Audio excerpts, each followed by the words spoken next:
नमस्कार, आप देख रहे हैं बिहार तक और आपके साथ मैं हूं रचा शर्मा। बिहार विधानसभा चुनाव की सियासी जंग फतह करने के बाद अब नीतीश कुमार सरकार गठन की तैयारी में जुट गए हैं।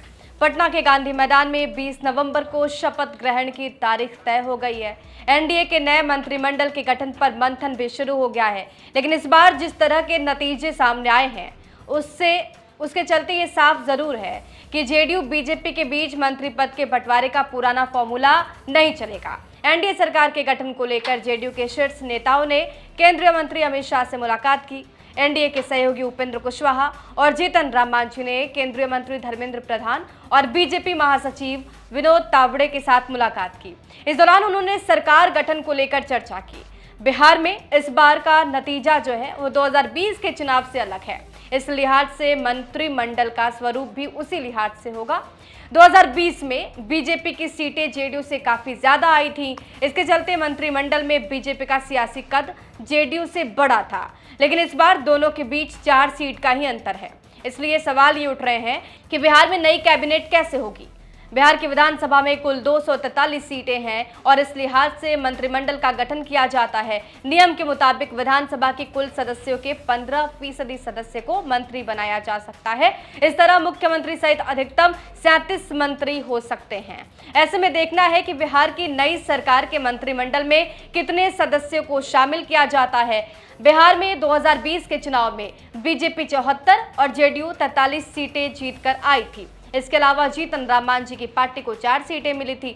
ऐसे में बीजेपी ने मुख्यमंत्री की कुर्सी नीतीश कुमार को भले ही सौंप दी थी, लेकिन कैबिनेट गठन में बीजेपी ने जेडीयू से ज्यादा मंत्री पद लिए थे। उस समय 4 विधायक पर 1 मंत्री पद का फॉर्मूला बनाया गया था। नीतीश के मंत्रिमंडल में जेडीयू और बीजेपी के बीच 12-22 का फॉर्मूला तय किया गया था। इस तरह 22 मंत्री बीजेपी के थे और 12 मंत्री जेडीयू कोटे से बनाए गए थे। इसके अलावा 1 मंत्री पद जीतन राम मांझी की पार्टी के कोटे में गया था।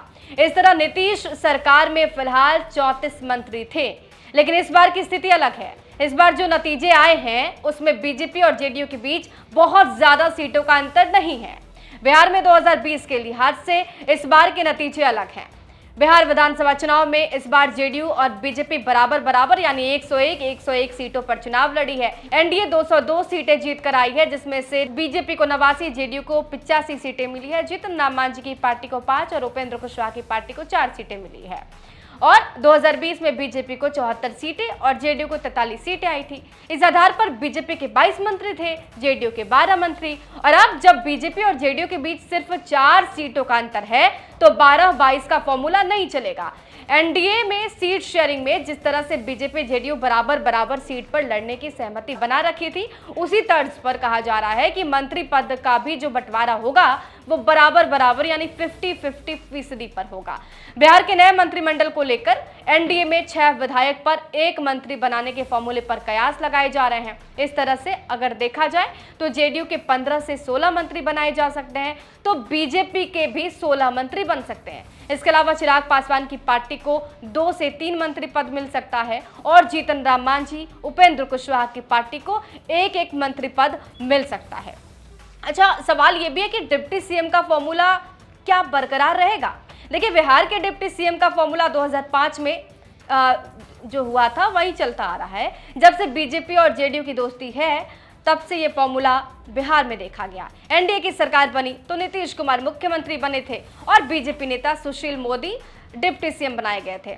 इसके बाद फॉर्मूला आता है 2010 में, सेम फॉर्मूला रिपीट किया जाता है।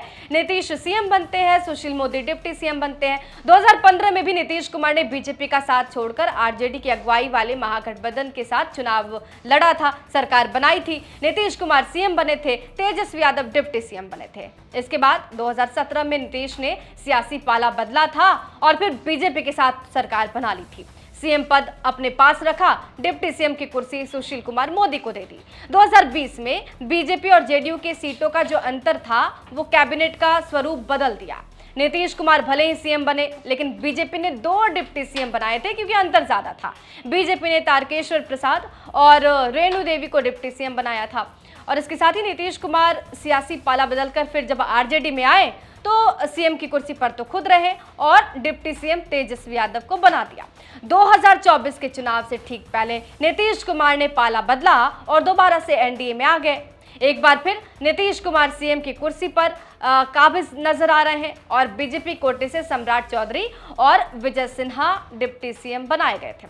20 साल के सियासी पैटर्न के लिहाज से ये कहा जा सकता है कि एनडीए की सरकार में सीएम और डिप्टी सीएम के फॉर्मूले को बरकरार रखा जा सकता है। अब ये देखना होगा कि डिप्टी सीएम कितने बनाए जाते हैं और किसे बनाया जाता है। बहरहाल आपको क्या लगता है बिहार का डिप्टी सीएम कौन होगा? कमेंट बॉक्स में जरूर लिखिएगा। बने रहिए हमारे साथ, देखते रहिए बिहार तक।